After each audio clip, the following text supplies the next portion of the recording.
The Grand Hall of the Galactic Council floated at the heart of space like a jewel made of light.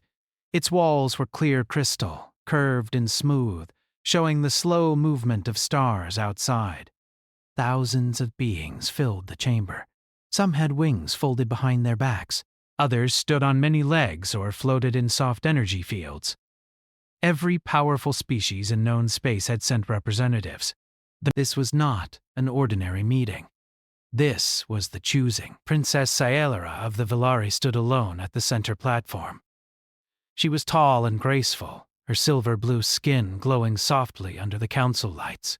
Thin lines of living light moved slowly across her arms, marks of royal blood. Her long eyes looked calm, but inside her chest, her heart beat fast. For centuries, this ceremony had followed the same path. A Villari royal chose a mate from among the strongest and oldest races, warriors, kings, beings bred for power and long life. The choice was never questioned. The galaxy accepted it as law. Today, something was different. On the outer ring of the chamber stood the human delegation. Humans were still new to the wider galaxy. They had only joined the council 30 years ago. Many species still saw them as loud, emotional, and short-lived, useful in emergencies, perhaps, but not important in matters of tradition. Ethan Cole stood among them, wearing a simple, dark uniform. He was a rescue officer, not a diplomat. He should not even have been here. His presence was only because of an old incident on the border of Villari space, when a transport ship was attacked by pirates. Ethan had been part of the rescue team that boarded the burning vessel. He had pulled survivors from smoke and fire without stopping to ask who they were. One of those survivors had been Celira. Ethan did not look special compared to the beings around him. He had no glowing skin, no armor grown from bone, no weapons built into his body. He was just human. Strong enough? Maybe. Brave, people said. But bravery was common among soldiers. That alone did not make history. Celira lifted her chin. The hall fell silent. By tradition, the suitors would now step forward. One by one, champions from great houses moved into the light. A massive Dravic warlord lowered his head in respect. A radiant Lithari scholar spread his wings. A Sarix prince knelt, his eyes burning with ambition. Each of them would bring power, alliances, and safety to Villari rule. Celira did not look at them. A low murmur moved through the crowd. The high speaker of the council leaned forward. "Princess Celira," the ancient being said, voice echoing softly, "you may now declare your chosen mate, according to Villari law." Celira took a slow breath. Her eyes crossed the hall, passing over shocked faces and angry eyes, until they reached the outer ring. She saw Ethan. He was not looking at her. He was watching the floor, uncomfortable, already wishing he were anywhere else. That small detail made her lips tighten. He had never wanted power. Never wanted status. That was why she trusted him. She raised her voice. It was clear and steady. "I choose Ethan Cole of Earth." For one heartbeat, the galaxy froze. Then the chamber exploded into noise. Shouts rose in 100 languages. Wings flared. Energy fields flickered as guards moved into position. Several council members stood up at once, their expressions filled with disbelief. The human delegation turned as one, staring at Ethan. "What?" someone whispered. Ethan looked up, confused. For a moment, he thought he had misheard. Then he saw Saila looking directly at him, not with command, not with fear, with certainty. His stomach dropped. "That is not possible," a Dravak shouted.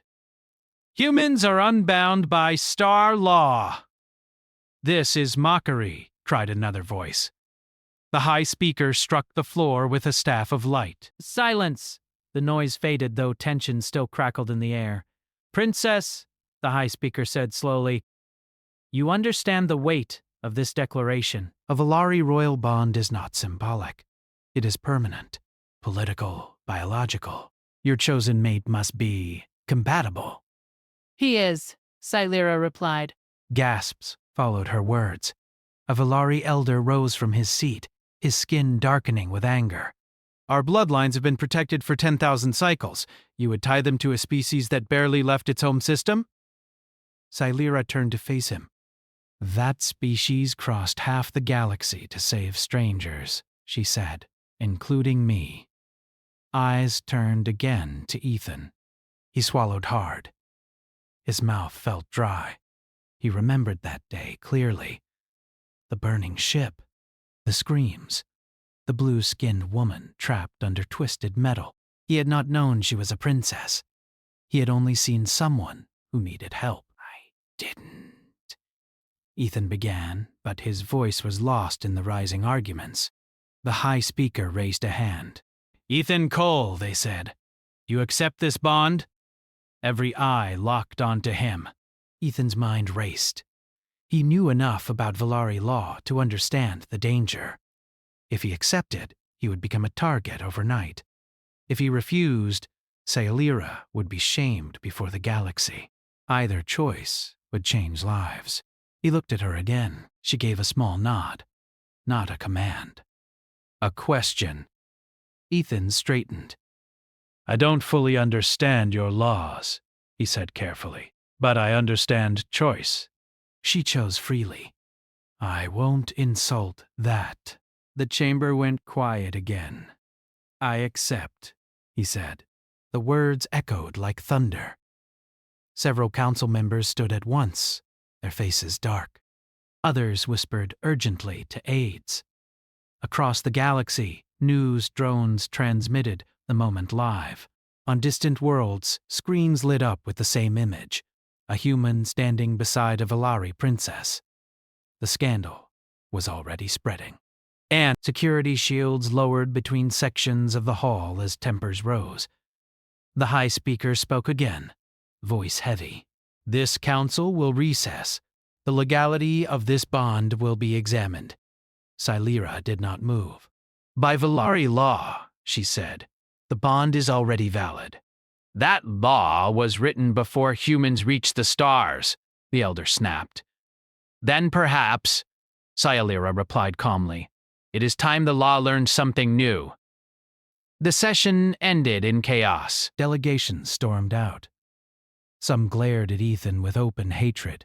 Others looked at him with something close to fear. As guards escorted Ethan toward a secure chamber, his hands shook. He had faced pirates, fires, and vacuum breaches without panic. This felt worse. Saila walked beside him until the last moment when protocol forced them apart. Before the doors closed, she spoke softly. I am sorry, she said. He shook his head. You don't look sorry. I am not, she answered, but I am aware of the danger I placed you in.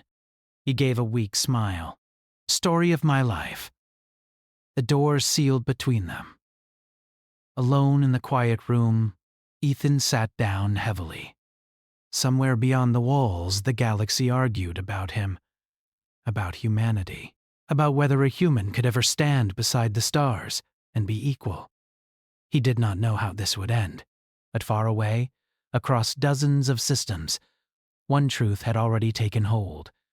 A human had been chosen. The news spread faster than any ship could travel. Across the galaxy, screens replayed the same moment again and again. A Valari princess standing tall. A human rescue officer accepting a bond that shook ancient law. Commentators argued. Scholars shouted. Priests warned of disaster. On many worlds, people asked the same question in different languages. How could a human matter this much? Ethan Cole felt the weight of that question the moment he woke up. The room he was kept in was clean and quiet, built from smooth white alloy that reflected soft light. No windows, no decorations, just a table, a chair, and a wall that hummed faintly with hidden energy. He had slept little. Every time he closed his eyes, he saw the council chamber again, heard the shouting, felt Scifi's calm gaze on him. The tone sounded. The wall across from him shifted, opening into a doorway. 2 Volari guards stepped inside. They were tall and silent, their armor glowing faintly. Ethan Cole, One said. you are requested for examination. Examination! Ethan repeated. By who? The council, the guard replied, and others.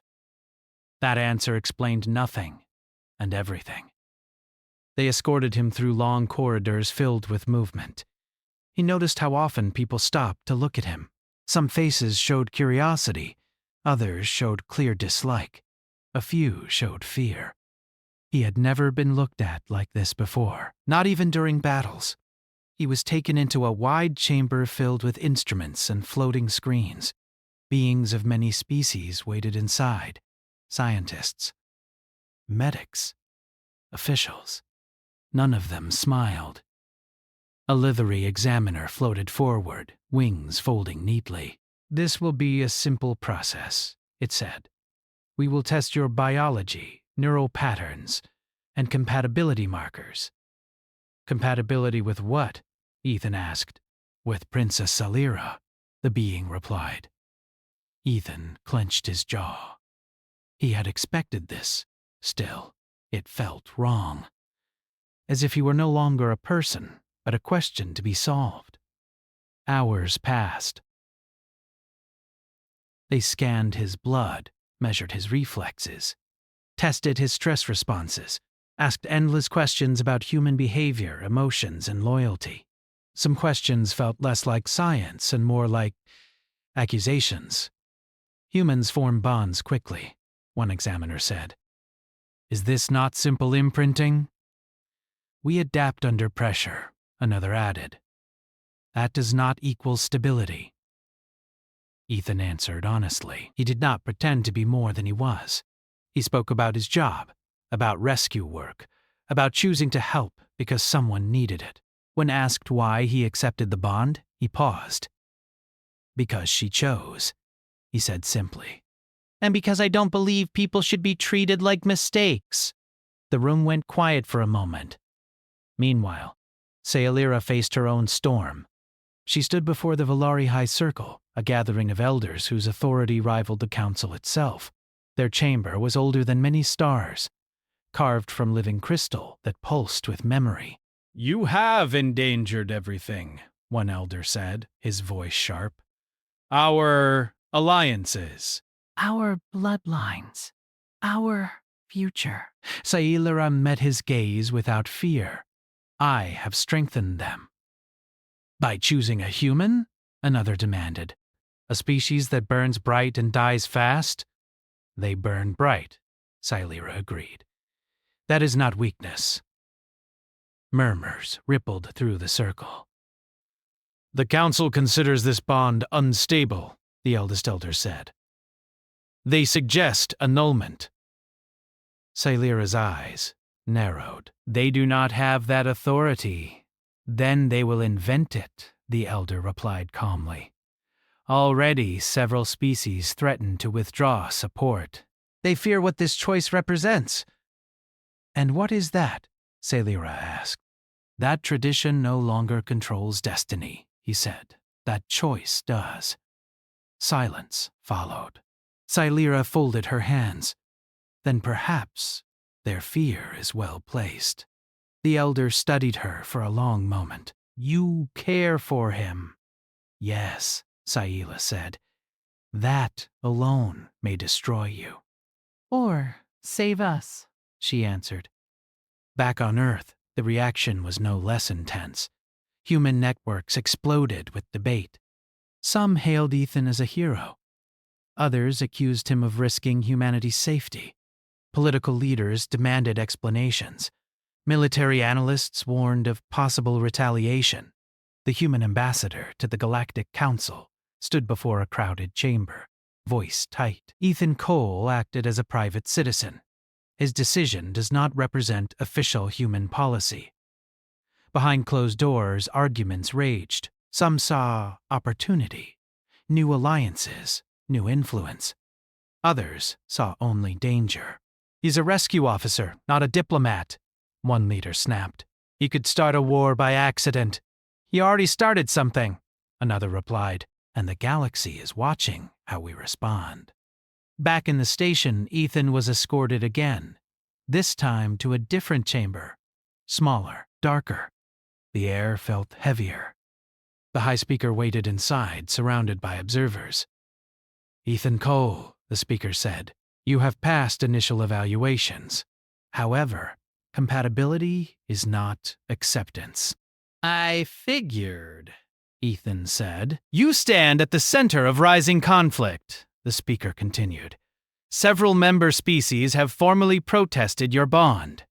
And several haven't, Ethan replied. A faint pause followed. You are aware, the speaker said, that your presence challenges thousands of cycles of law. I didn't ask to, Ethan said quietly. I just didn't run away. The speaker regarded him closely. Some call that bravery. Others call it ignorance. Ethan met the gaze. Sometimes they're the same thing. Outside the chamber, protests formed. Alien delegates argued in public halls. Messages flooded council channels.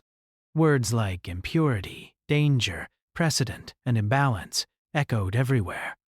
Yet something else spread too. Curiosity. Younger species questioned old rules. Smaller worlds wondered why choice had ever been forbidden. Humans watched closely, seeing one of their own stand under pressure without breaking. Late that cycle, Ethan was finally allowed to see Saila. They met in a quiet garden, suspended between station levels.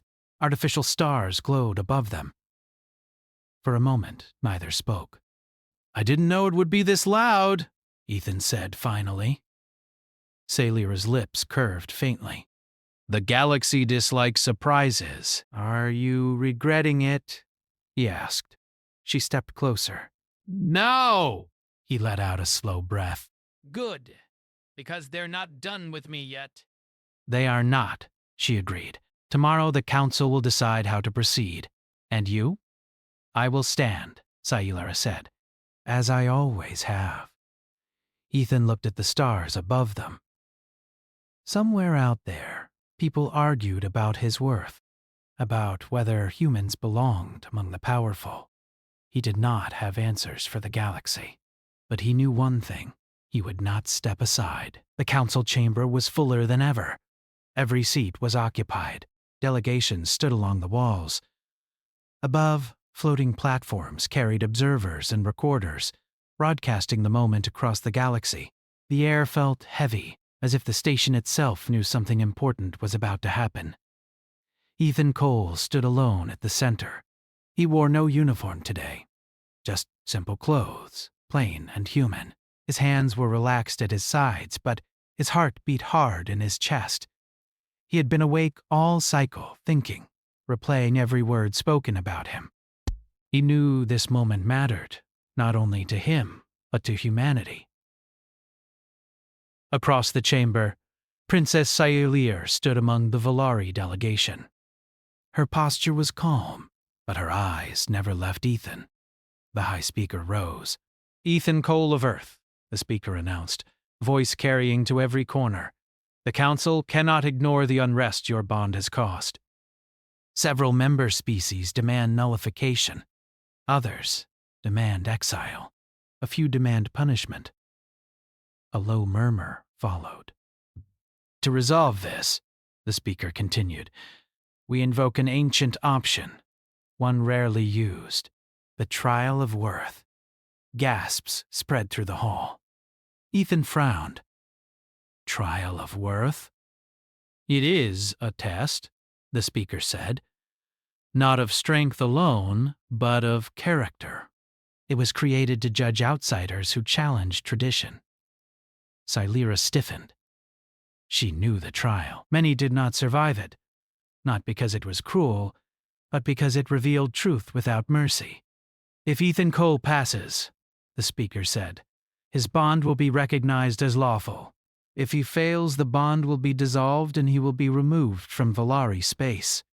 Removed was a gentle word. Ethan understood what it meant. He looked at Sayila. She gave a single slow nod. Her face showed concern, but also trust. I accept, Ethan said. The chamber erupted.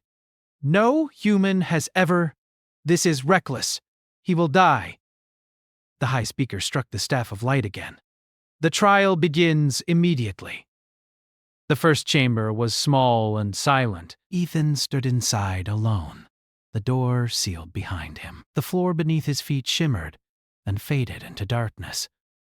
Suddenly, the room changed. He was back on a damaged station corridor. Smoke filled the air. Warning lights flashed red. Alarms screamed. It felt real. A voice echoed. Scenario 1. Choice. Ahead, the corridor split in two. To the left, a sealed door showed life signs, many of them. To the right, a single weak signal flickered. Almost gone. Ethan did not hesitate. He ran right. The door resisted, warped by heat. He forced it open with his shoulder, coughing as smoke burned his lungs. Inside lay one alien, crushed under debris. Ethan dragged them free, ignoring the rising heat. As the figure breathed again, the scene dissolved. Observers whispered he chose one over many. Emotion over logic. The second chamber formed. This time, Ethan stood on an open plain under a harsh sky. Wind howled. A massive alien creature lay wounded nearby, its breath shallow. Across the plain, a transport waited. His escape, the voice returned. Scenario 2. Survival. Ethan approached the creature cautiously. Its eyes opened, filled with fear. It was from a species long hostile to humans. Ethan knew that the data was in his memory. He tore fabric from his own sleeve and pressed it against the wound. The creature relaxed slightly. The transport began to lift. Ethan did not run for it. The scene faded. Across the chamber, some faces changed. He aided an enemy. Why? The third chamber was harder. Ethan found himself surrounded by voices. Dozens of them. They spoke in familiar tones.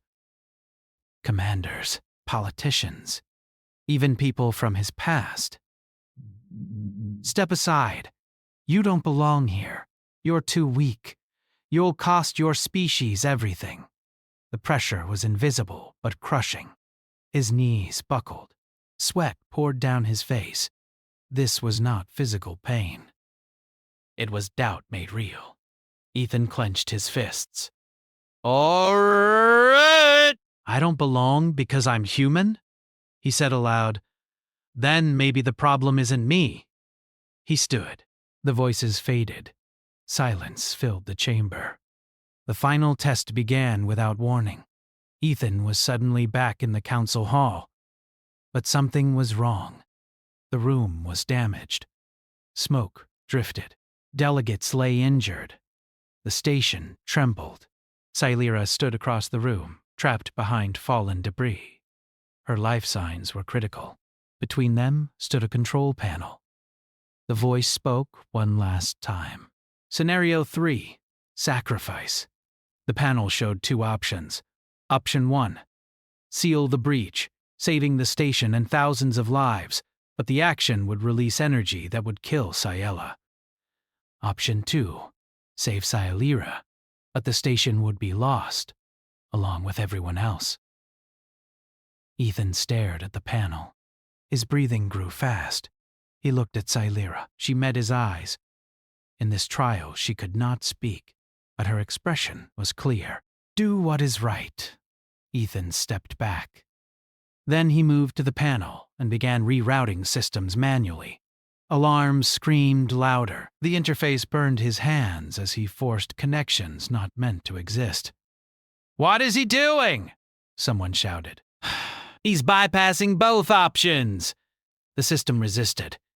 Power surged. Ethan cried out as pain shot up his arms. He gritted his teeth and kept working. The station stabilized. The breach sealed. Silira's barrier released. Ethan collapsed to his knees as the scene dissolved. The trial ended. For a long moment, no one spoke. Ethan lay on the floor of the real chamber, breathing hard. His hands were blistered. His body shook with exhaustion. The high speaker slowly stood. The trial of worth is complete. The chamber waited. Ethan Cole, the speaker said, voice quieter now. You were not the strongest. You were not the most efficient. But you demonstrated courage, mercy, and refusal to accept false choices. The speaker turned to the assembly. He did not break. A wave of sound filled the chamber. Not anger this time, but stunned silence, followed by scattered applause. Then more. Then entire sections joined. Silira stepped forward, unable to stop herself. She knelt beside Ethan, placing a glowing hand on his shoulder. You did not have to do that, she said softly. Ethan managed a tired smile. Yeah, but it felt right. The high speaker raised the staff once more. Let it be recorded, they declared, that a human has passed the trial of worth. Across the galaxy, screens showed the moment. For the first time in many cycles, ancient certainty cracked. And in that crack, something new began to grow. The reaction to the trial did not fade. It spread. Across the station, across worlds, across species, people talked about the human who refused false choices. News feeds replayed his final act again and again. Analysts slowed the footage, pointing out how he had rejected the system's limits instead of obeying them. Some praised him. Others warned that this kind of thinking was dangerous. Old powers did not like dangerous ideas. Ethan recovered in a medical wing overlooking the stars. His hands were wrapped in soft, healing mesh. His body ached, but his mind was clear. He watched ships move outside the window, wondering how many of them carried people who now hated him.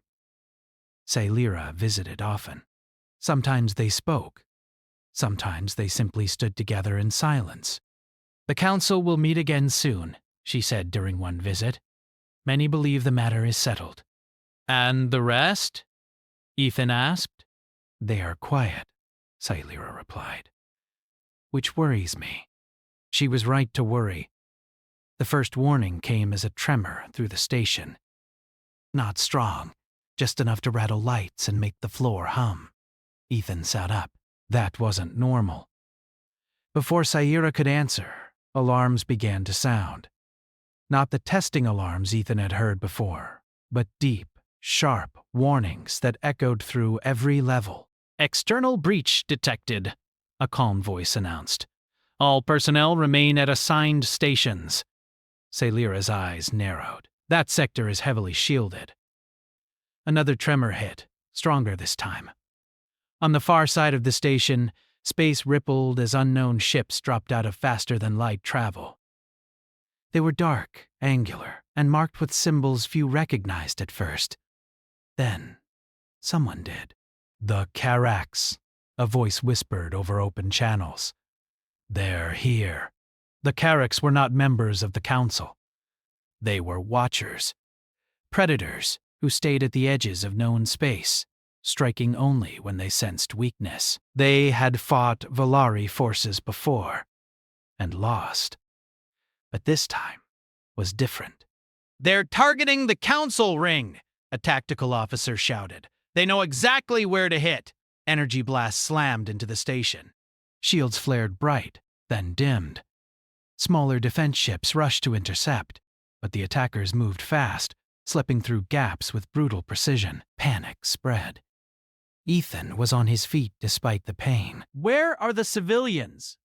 Lower levels, a medic replied. Thousands. Another explosion shook the wing. The lights flickered. Silira activated her communicator. Volari Guard! Respond. Static answered her. The command net is fractured, she said grimly.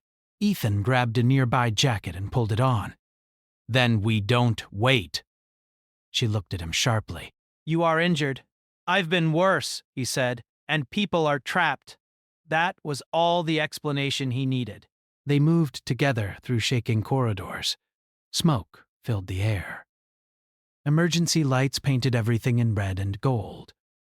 Ethan helped carry a fallen technician to safety, then guided a group of frightened delegates toward an escape lift. Follow the lights, he told them. Don't run. Just move. His calm voice cut through fear like a blade. On the command level, chaos ruled. Officers shouted over each other. Systems blinked offline. A Corrects boarding pod had breached the outer hull, spilling armored figures into the station. They're heading for the council chamber, someone yelled. Sci-Fi turned to Ethan. If they capture the council, the galaxy will fracture. Then we stop them, Ethan said. They did not wait for permission. Together with a handful of guards and volunteers, human, Valari, and others, they formed a defensive line in a wide corridor leading to the chamber. The station shook again as another blast hit. The first Caracs appeared through the smoke. They were tall and sharp-edged, their armor black and red, their movements fast and cold. Energy weapons crackled in their hands. The firefight was brief and violent. Ethan stayed low, using cover, shouting warnings when he saw movement. He dragged a wounded guard out of fire. He kicked a fallen weapon toward someone who needed it. He did not fight like a hero from stories. He fought like a rescuer, focused on survival. Sci-Fi fought beside him, light flaring from her hands as she projected shields and struck with precise force. She was not just royalty. She was trained, disciplined, deadly when she needed to be. They held the corridor. More Caracs came. Then more. Ethan's arms burned. His breath came fast. Still, he did not step back. At last, reinforcements arrived. Council defense ships broke through the attackers' formation. Valari cruisers dropped out of jump space, their arrival announced by brilliant flashes of light. The Caracs withdrew as quickly as they had come. Silence followed, broken only by alarms winding down and the distant sound of emergency crews moving in. The station had survived. The council chamber was damaged but intact. Delegates emerged shaken, many injured, all changed. In the aftermath, the truth became clear. The Corrects attack had been timed perfectly. They had known about the division within the council. They had believed the galaxy was too busy arguing to defend itself properly. They had been wrong. In the days that followed, something shifted. Species that had doubted humanity now spoke differently. They had seen humans fight not for power, but for people. They had seen a human stand beside a Valari princess not as a symbol, but as a partner. Ethan was called before the council again, this time not as an accused, but as a witness. You acted without authority, one delegate said. Yes, Ethan replied calmly. People needed help. You coordinated multiple species under fire, another said. How? I talked? Ethan said. I listened. That was enough. The chamber was quiet. Sci-Fi stood and addressed them all. You feared what this bond represented, she said. You feared change, but when danger came, it was not tradition that saved us. It was cooperation. She gestured toward Ethan. This human did not ask who deserved saving. He simply acted. That is the future knocking at our door. No one interrupted her. Outside the chamber, the station slowly returned to life. Repairs began. Ships departed. News networks struggled to keep up with events. Across the galaxy, people no longer asked if a human could stand among the stars. They asked what it meant that one already had. And in the quiet moments between meetings and recovery, Ethan and Sci-Fi stood together, looking out at space, knowing the hardest part was still ahead. The final decision had not yet been made, but the galaxy was no longer the same. The council gathered one final time. The station was still marked by scars from the attack. Some walls were new, their metal brighter than the rest. Some lights hummed instead of glowed. The damage had not been hidden. It was left visible, a reminder of how close everything had come to breaking. Ethan Cole stood once again at the center of the chamber. This time, he did not feel alone. Representatives filled the hall, but their faces were different now. The anger had softened. The fear had shifted into thought. Even those who still opposed the bond watched him with careful eyes, instead of open hostility. Princess Silira stood beside him, not behind, not above. Beside, the high speaker rose slowly, the sound of the staff touching the floor echoing through the chamber. "The galaxy has changed," the speaker said. "Not in cycles or eras, in days' quest." Murmurs spread. "The attack on this station exposed weakness," the speaker continued. "Not of defense, but of unity. While we argued, enemies moved." Eyes turned toward Ethan, and while we hesitated, the speaker said, "A human acted." Silence followed. "For this reason," the speaker said, "the Council must decide not only the fate of a bond, but the direction of interstellar law." A Dravok representative stood, massive arms crossed. "Tradition exists to protect us. If we abandon it, we invite chaos." A smaller delegate from a trade world rose next. "Tradition also blinded us. The human did not ask for power, yet he protected it." Voices followed, one after another. Some cautious, some supportive, some angry, but no one dismissed the matter anymore. At last, a Valari elder stepped forward. "Our laws were written when the galaxy was smaller," he said, "when bloodlines mattered more than choices. But we have seen a bond formed not by design, but by trust." He looked at Silira. "You chose freely," he said. "Yes," she answered. He looked at Ethan. "You stood when tested," the elder said. "Yes," Ethan replied. The elder turned back to the council. "Then perhaps the law must grow." The chamber held its breath. The high speaker lifted the staff.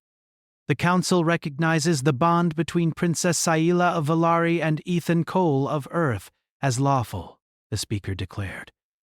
For a moment, there was no sound. Then the chamber erupted, not in outrage, but in noise filled with surprise, relief, and something close to hope. Delegates stood. Some applauded, others bowed their heads. Across the galaxy, screens lit up with the same message. The bond was accepted. Silira closed her eyes briefly. When she opened them, they shone with emotion she did not hide. She turned to Ethan.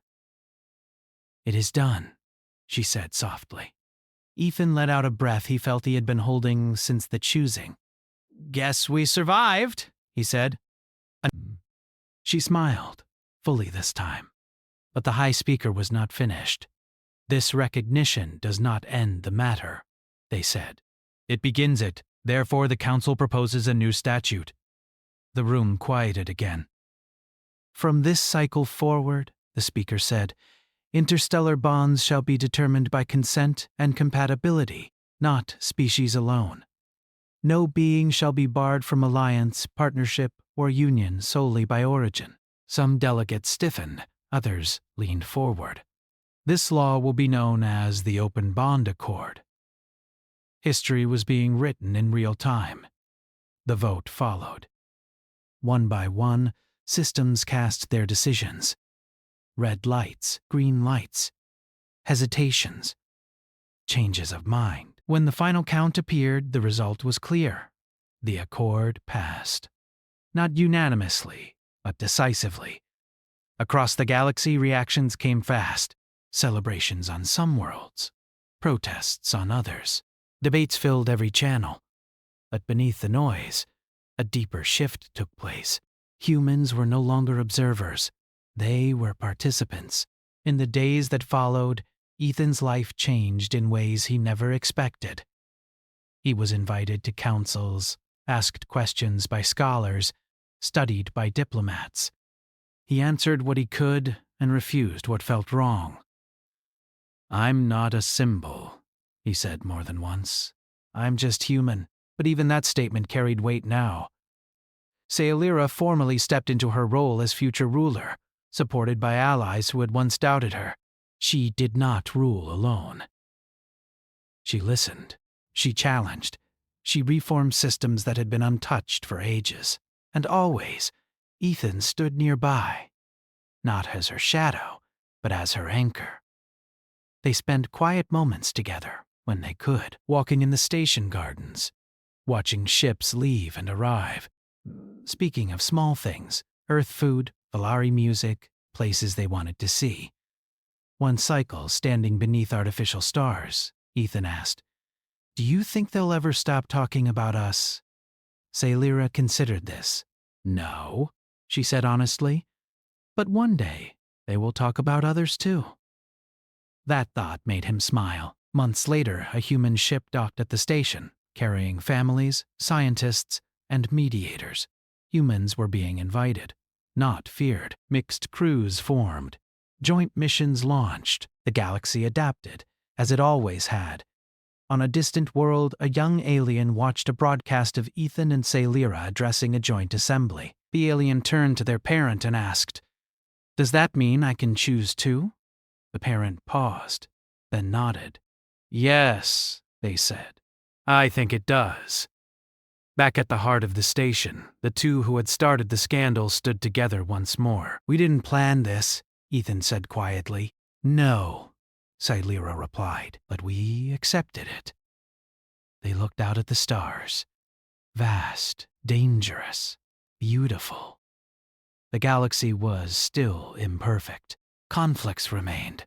Fear did not vanish overnight. But something had changed at its core.